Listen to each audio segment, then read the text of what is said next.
আমরা জলটা গরম করে নিয়েছি। এই জলটা আমরা একটা পাত্রে নিয়ে নেব।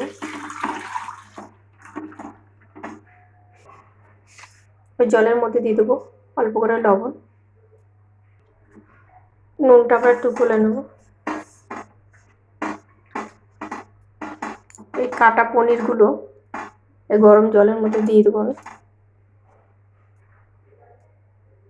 এক এক করে। এখানে নিয়ে নিয়েছি আমি 500 গ্রাম পনির। সবকটা পনিরই এরকম বরফি মতন কেটে নিয়েছি পাতলা পাতলা করে। সবকটা পনিরই আমি জলে দিয়ে দেবো সাদা তেল।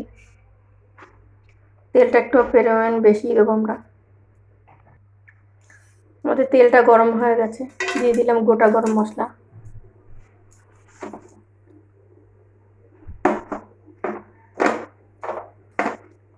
দিয়ে দেবো এটা ক্যাপসিকাম লঙ্কা।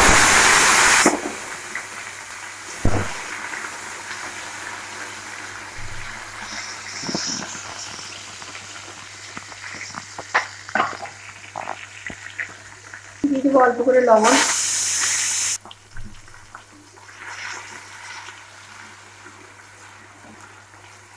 এটা আমাদের হালকা ভেজে নেবো।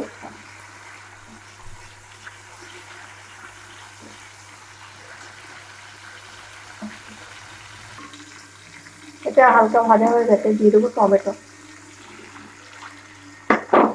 আর দেবো কটা কিশমিশ,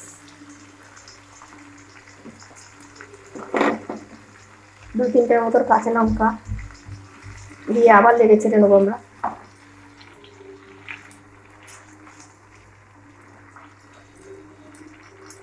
এদিকে পনিরগুলো গরম জলে দিয়েছিলাম, সফট হয়ে গেছে, আমি জলটা ঝরিয়ে নেবো। এটা আমাদের বেশিরভাগটাই টমেটো গলে গেছে, নরম হয়ে গেছে। এবার দিয়ে দেবো এটা কাজু, পোস্ত, চাল মুগরা আর সাদা সর্ষে একটু দেওয়া এই বাটাটা দেবো আমরা।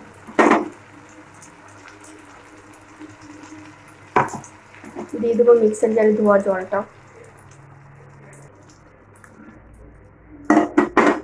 আমরা কিন্তু এখানে কোনো রকম হলুদ ব্যবহার করব না।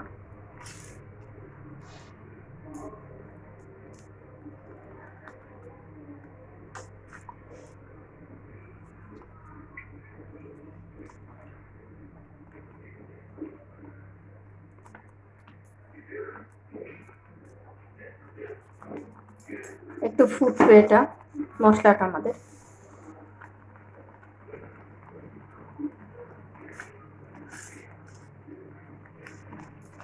যখন তেলটা আমাদের ছেড়ে আসবে তখন আমরা জলটা দিয়ে দেবো।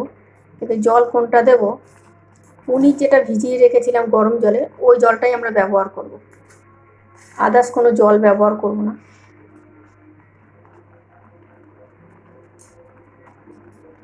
এখানে দিয়ে দেবো 1/2 চামচের মতো চিনি।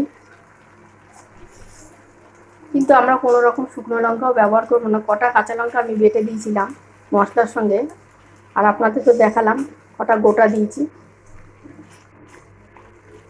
এবার যেটা পনিরটা ভেজানো ছিল সেই জলটাই আমরা দেব।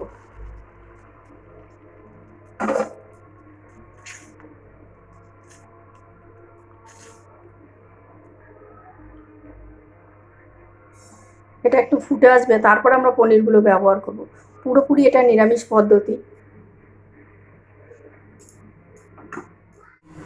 এটা ঝোলটা আমাদের ফুটে এসছে।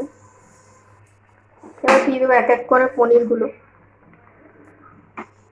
পনিরগুলো কিন্তু আমরা ভাজিনি, গরম জলে খালি ভিজিয়েছি। ফুটান্ত গরম জলে দিতে হবে, তাহলে পনিরগুলো খেতেও সফট হবে।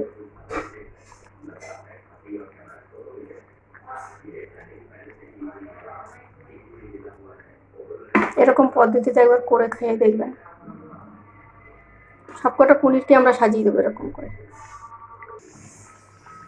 পনিরগুলো আমরা সব দিয়ে দিয়েছি, আবার দিয়ে দেবো কাসুরি মেথি একটু।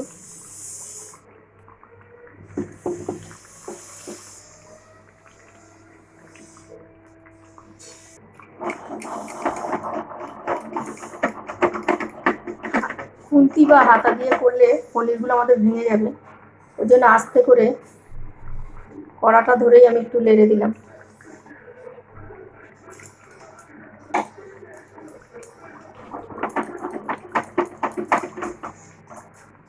পনিরটা একটু বয়েল হতে দিতে হবে, কেন এটা আমাদের ভাজা পনির নয়।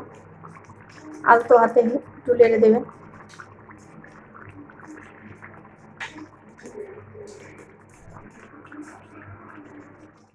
আমাদের পনিরটা হয়ে গেছে, নামাবো তার আগে দিয়ে দেবো 1 চামচের মতো ঘি।